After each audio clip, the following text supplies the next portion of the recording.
The following program was provided by an independent producer solely responsible for its content.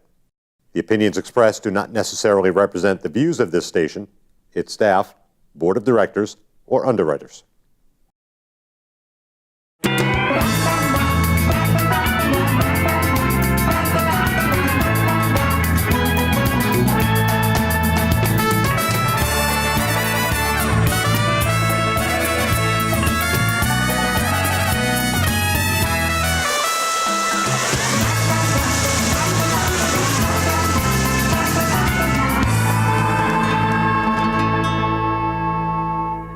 Everybody, and welcome to the Happiness Jungle with, yours truly, the Chief Happiness Officer, Lyn-Dee Eldridge. You know what? When it comes to living life and having a lot of solutions to be successful for personal and for business, you're going to gravitate towards this show today. Today, I am so excited to be able to share my set. Debby, Hoffman, Adair. Hello. Hello. Author, speaker, and solutionist. I love it. And right before the show, she's starting to tell me stories about her journey. And I'm like, don't tell me anymore. I want everybody else to hear it. So first of all, Debby, I just want to share with you this show, The Happiness Jungle. It's all about helping people live in the now, present, and enjoying their life. You know, ever since I met you, there's a song that has been playing in my head. And it's the one from the Monk TV show. It's a jungle out there. It's a jungle out there. And I think about you and happiness, and I'm like, what a great idea. I love it. I love it. Thank you so much. So we're sitting here. I'm gravitating towards you. I'm realizing that how long have we gone back? We saw each other last week. Yeah, and then probably I think it was in 2008. 2008. That is quite a long time, and you are now living a dream that I am dreaming about. You're RVing. I'm all about adventure now. I want our audience to find out exactly, how did you come to where you are today? Who's Debby? Who's that child in Debby that brought her to her adult playground today?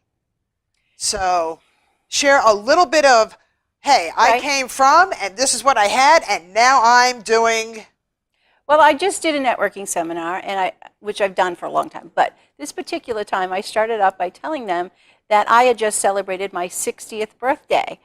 And I said, do you think I'm celebrating 60 years on this earth?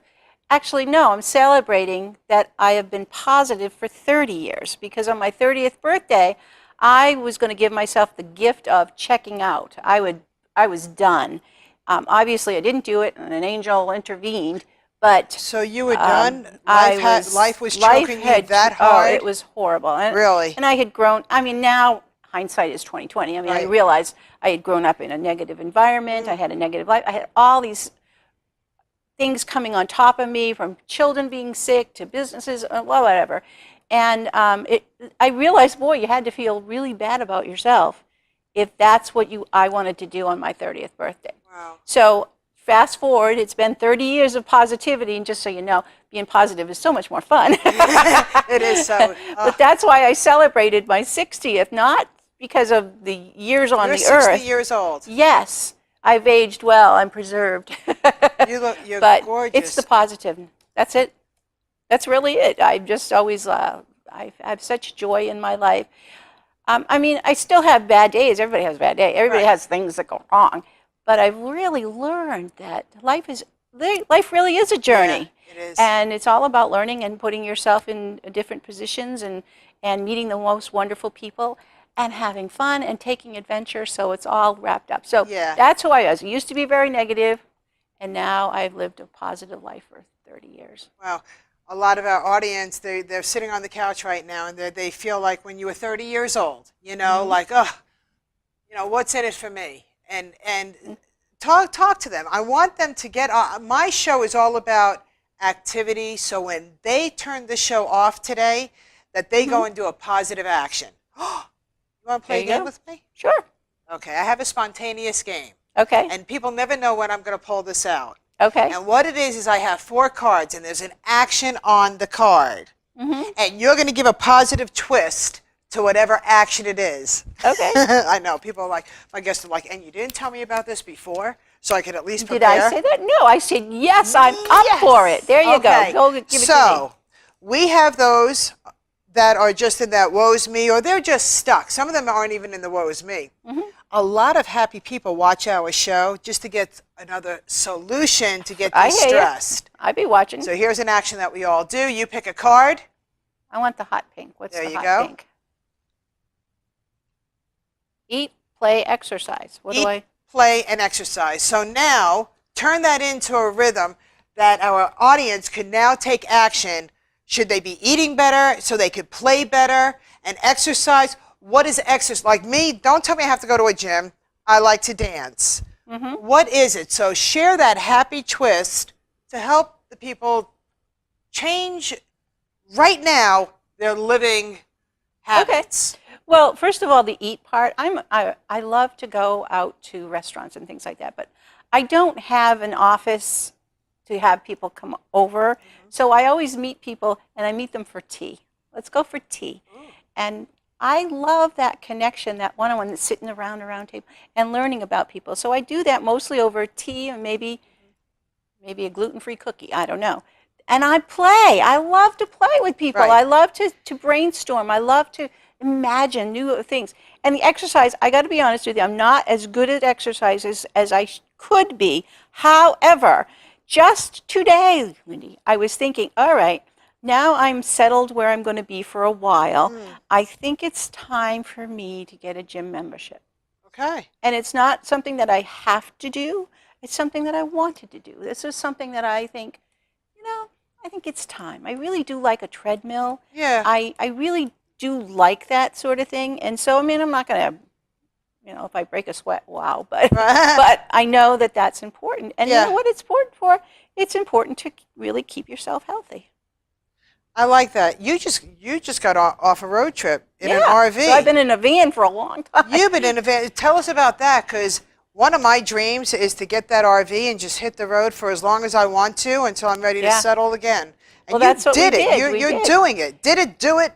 We done it. sold our house and on December 1st last year, 2015, and my husband built a beautiful RV out of a cargo van. Can I get some pictures of it so we could show the audience? I will make sure you got that. Good. And he figured it all out. Now, my husband and I had been married at that moment for 6 years. He had a beautiful big house when I met him, and it was just overwhelming. So we got a smaller house, and that seemed to be overwhelming too because there was just so much to do. And so he wanted to get a tiny house. We love that tiny house nation.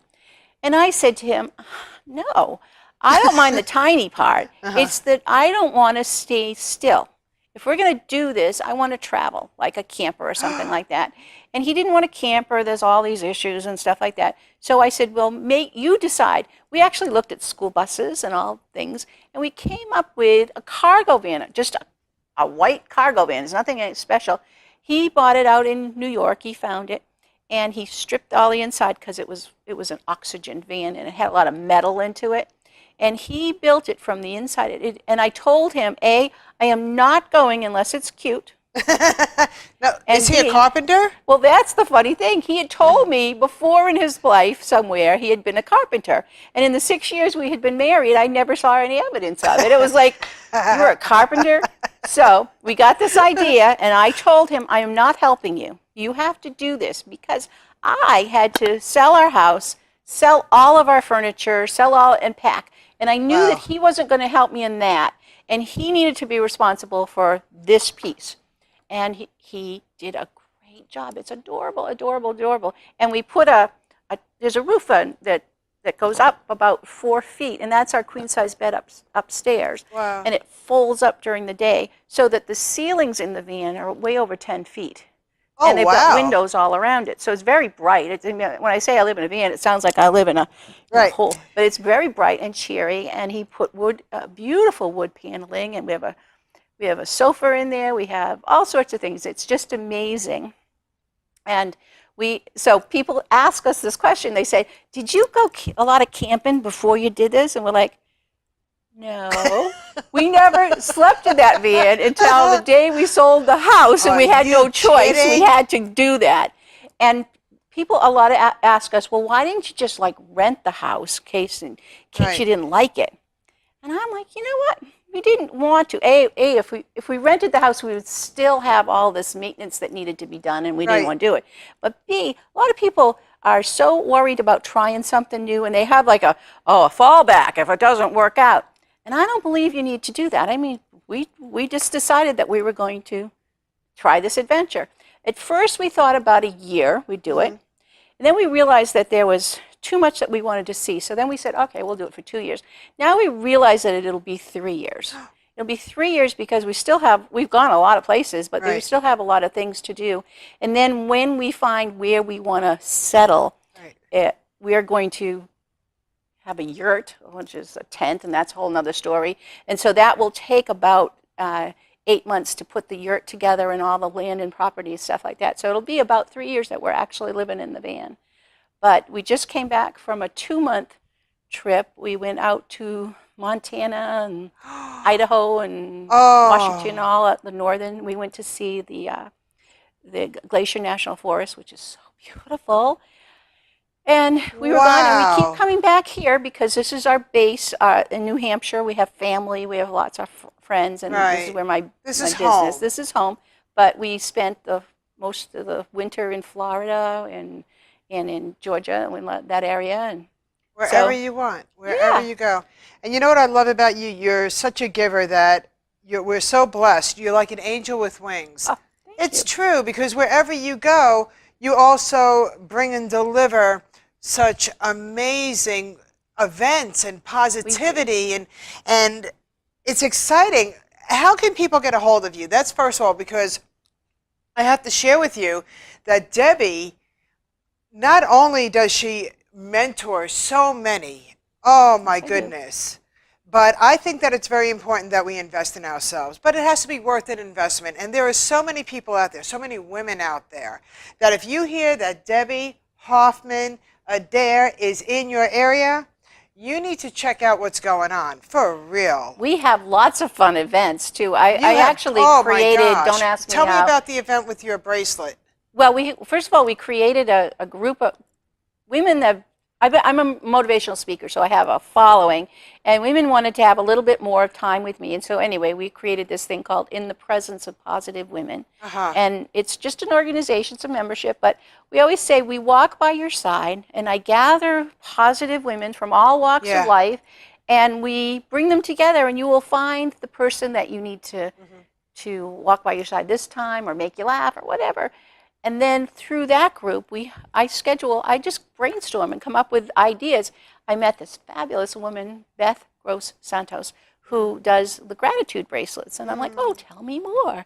And it's probably hard to see, but these are the gratitude bracelets. This is the one I just made. And she does a thing about a whole program on gratitude. And then and they're made from olive pits. I mean, it gets really crazy. This is the story of my life. I meet the most interesting people. Because you're open to it. And they are fabulous, and I have this compelling need to bring them to meet other people. And that's what really In the Presence of Positive Women does. And that's why you're a solutionist. And there you go. And I know I was a person that was going to kill himself about 30 years ago. I had no friends. I had no life. I couldn't get out of my own way. Right. Now I know people all over the country. So some of the things that we're doing when we're traveling in the van is we're catching up with friends. We're staying in their driveway. We're meeting them on the trail. We're meeting new people and bringing them involved. So when I was out in California, I met two particular fabulous women that I will be going back to California. I'll fly, but in December, and I'm meeting with them. We're going to brainstorm on how we can have a women's conference out there on positivity. Wow. And you and I talk about going to Florida. I have done Florida, but I need more my positive peeps down there. So. Oh, yes. There is an event that will be happening in Florida. Yeah. Yep, after January 2017. You bet your sweet Bippy there will be. No doubt. You and your husband, I am so intrigued with you. because a lot of people that are around our age, they're like, there's no way that we would do that. And that's craziness, because right now, guys, this is the golden years. So for everybody that's younger, 50 and younger, you're right, you haven't hit the golden years, but come on. It gets to the time where when you have nobody else and you can spread your wings.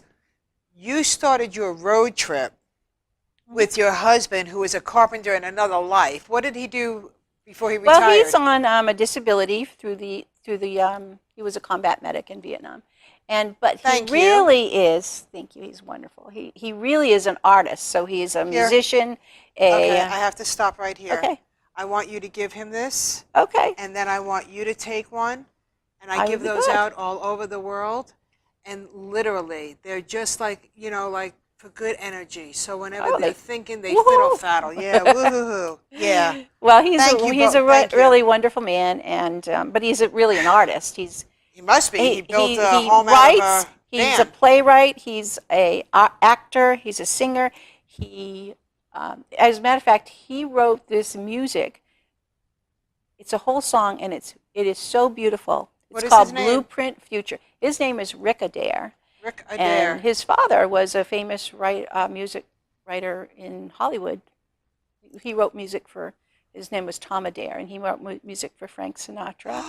And so that it's in the genes here. So, but he's really an artist. So even when it came to designing this van, everything inside, it's art. It's really art, how he did everything. How long did it take him? It took him 10 months.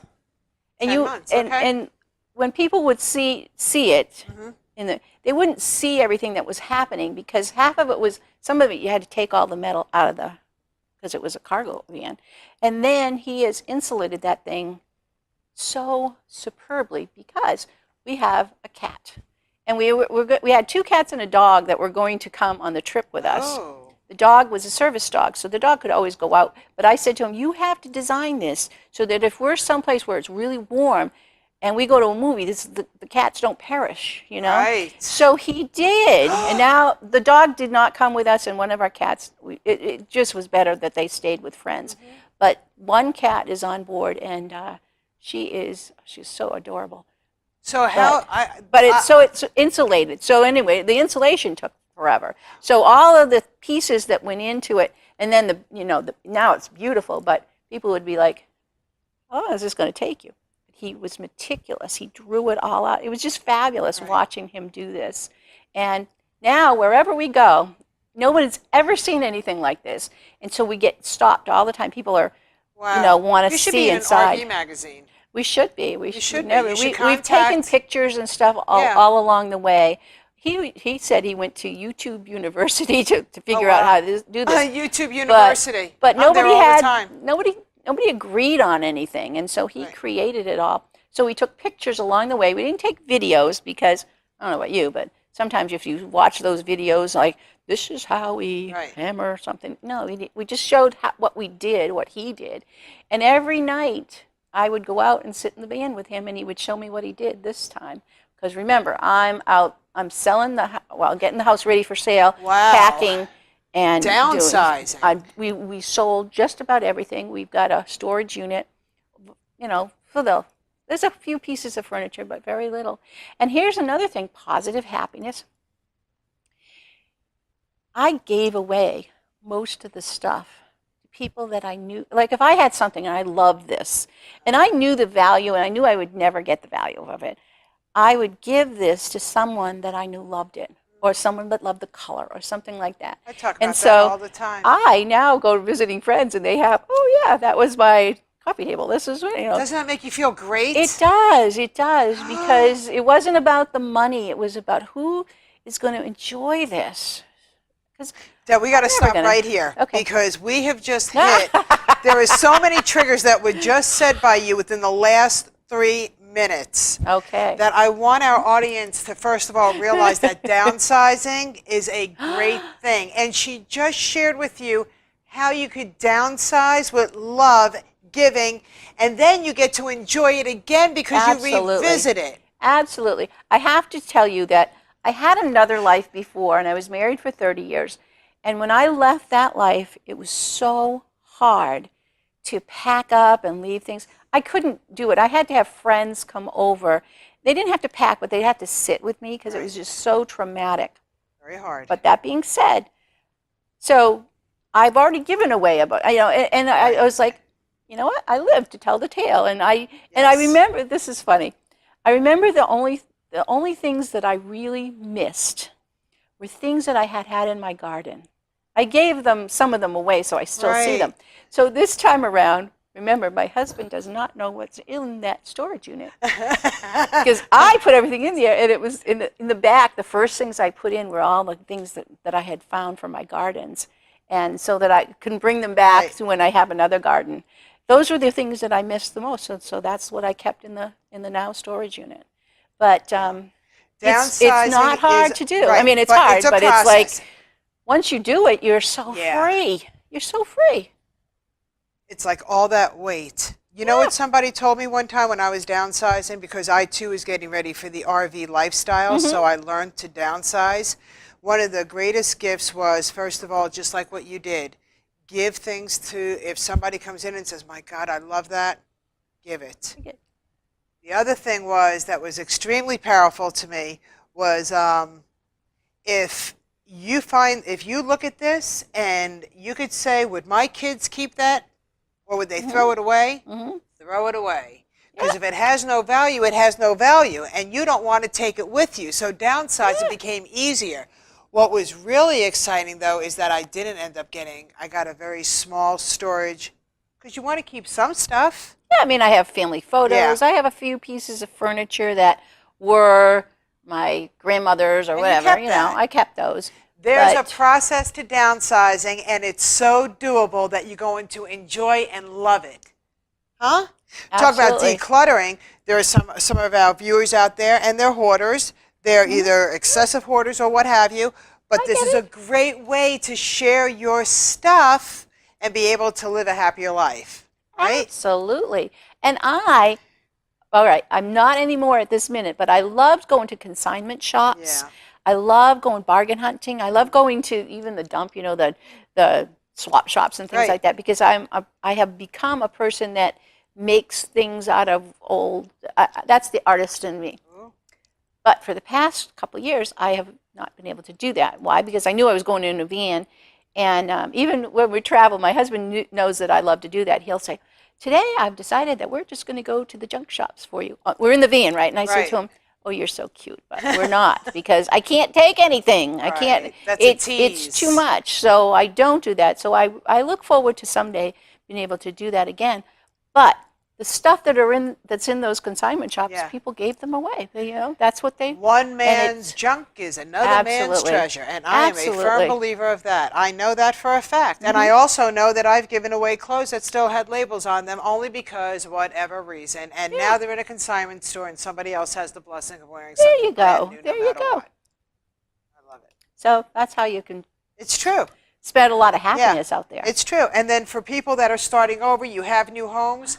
Me too. When I was starting over and I didn't have a penny to my name, and I was in South Florida, the palm trees, they would fall. You know, some of the leaves, some of those tremendous barks and everything, whatever they're called. I'm not, and they would fall. And I looked at them one day and I said, oh my God, what if I get spray paint and I could paint them?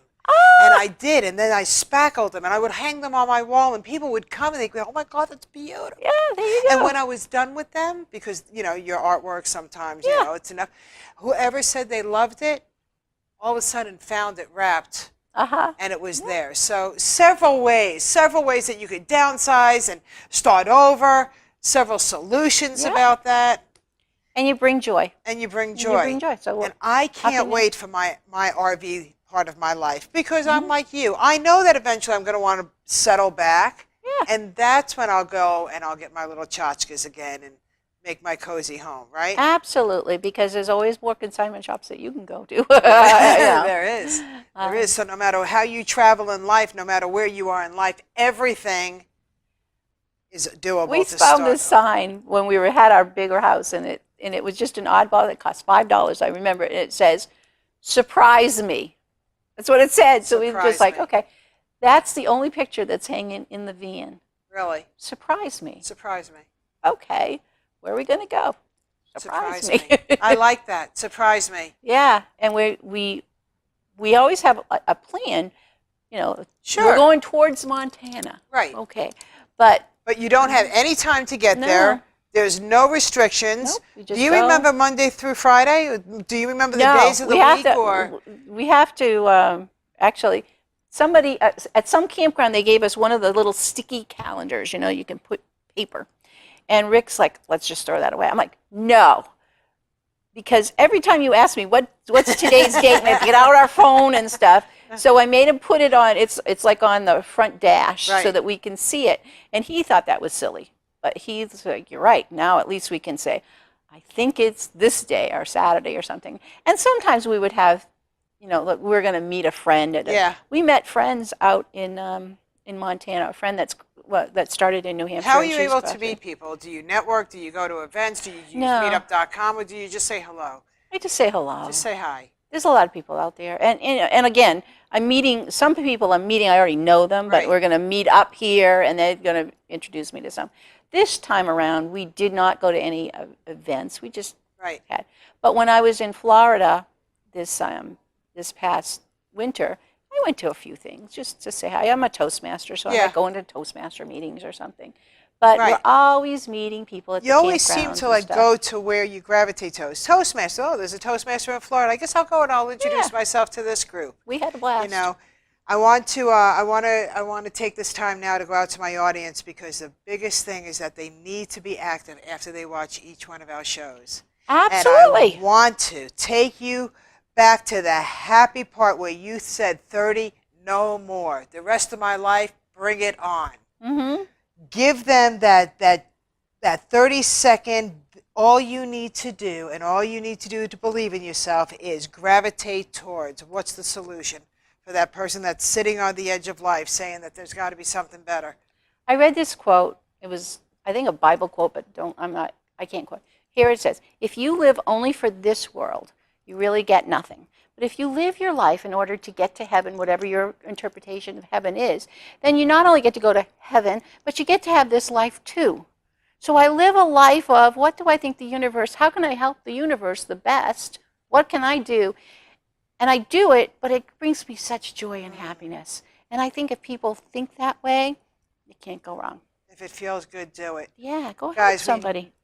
Go what? Go help somebody. Go help somebody. We never said life was easy, but we did say you could be happier. Debbie, thank you so much. Thank you for having me. This Oh has been my fun. goodness. Will you come back? I would love to. All right, awesome. I also do a panel. So with that, everybody, the Happiness Jungle says, go get active. Bye-bye. Take charge of your life.